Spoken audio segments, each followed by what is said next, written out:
Bagaimana kabarnya hari ini? Semoga kalian sehat walafiat. Pembelajaran IPA hari ini kita akan belajar tentang perkembangbiakan tumbuhan. Seperti halnya manusia, hewan yang mengalami perkembangbiakan, nah, tumbuhan juga mengalami perkembangbiakan ya anak-anak.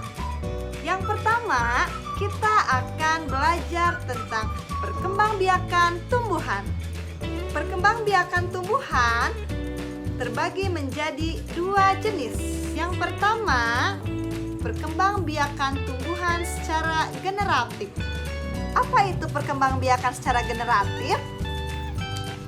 Perkembangbiakan generatif adalah perkembangbiakan makhluk hidup yang terjadi melalui perkawinan atau penyerbukan.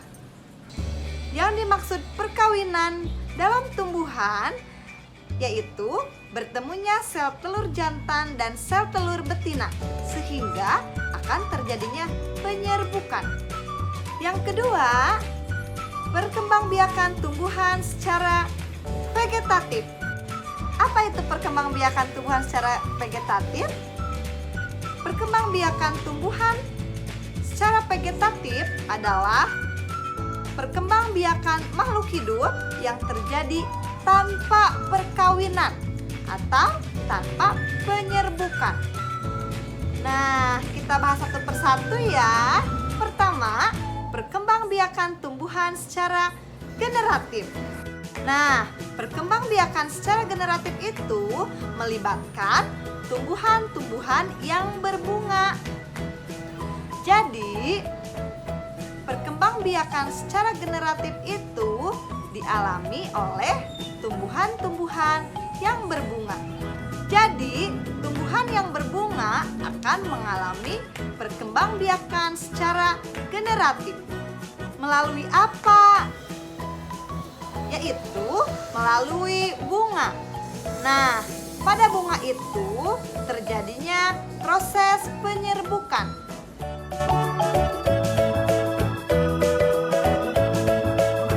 Nah, untuk materi perkembangbiakan tumbuhan secara generatif, kalian simak video berikut ini.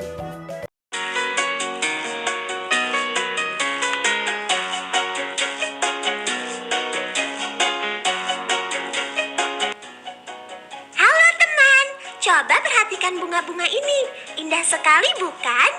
Eits, tunggu dulu. Ternyata selain indah dipandang, bunga juga memiliki fungsi sebagai alat perkembangbiakan tumbuhan loh. Penasaran? Yuk kita amati perkembangbiakan generatif pada bunga apel berikut ini. Perhatikan bunga apel ini teman. Kita akan melihat bagaimana perkembangan generatif yang terjadi pada tumbuhan apel. Agar lebih mudah memahaminya, proses perkembangbiakan generatif akan dibagi menjadi 8 adegan. Tekan satu persatu berurutan untuk mengetahui proses perkembangbiakan generatif pada tumbuhan. Tekan tombol di ujung kanan apabila kamu ingin melihatnya secara otomatis. Proses perkembangbiakan diawali dengan jatuhnya serbuk sari di kepala putik. Proses ini biasa disebut dengan penyerbukan.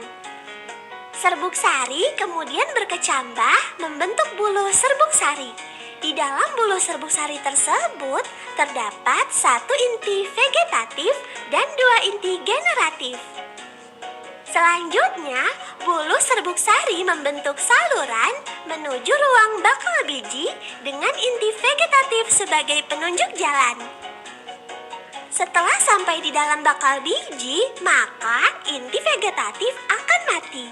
Setelah inti vegetatif mati, kedua inti generatif bergerak dan melakukan pembuahan. Inti generatif pertama akan membuahi sel telur untuk menghasilkan zigot. Sedangkan inti generatif kedua akan membuahi inti kandung lembaga sekunder untuk menghasilkan endosperma. Endosperma ini berfungsi sebagai cadangan makanan bagi calon individu baru. Selanjutnya, zigot akan berkembang menjadi embrio dan embrio tersebut akan berkembang menjadi biji. Biji tersebut dilindungi oleh dinding bakal buah. Setelah pembuahan selesai, benang sari, mahkota, dan kelopak bunga akan layu kemudian gugur. Bakal buah yang mengandung biji berkembang menjadi buah. Biji dari buah apel ditanam, kemudian akan tumbuh menjadi tanaman baru.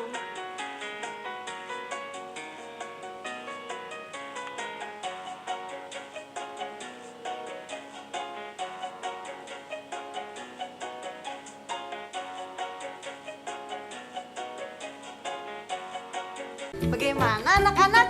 Apakah kalian sudah mengerti materi mengenai perkembangbiakan pada tumbuhan? Semoga video tersebut dapat kalian pahami ya. Nah, setelah kalian memahami video tersebut, Bu Hilda akan memberi tugas kepada kalian. Tugasnya yaitu coba kalian gambarkan bagian-bagian dari bunga pada tumbuhan. Tulislah tugas kalian pada buku IPA kalian ya. Dan jangan lupa beri nama, nomor absen, hari, dan tanggal. Untuk itu, Bu Hilda pamit ya. Terima kasih yang sudah menonton video ini. Tetap sehat, tetap semangat, tetap belajar. Wassalamualaikum warahmatullahi wabarakatuh.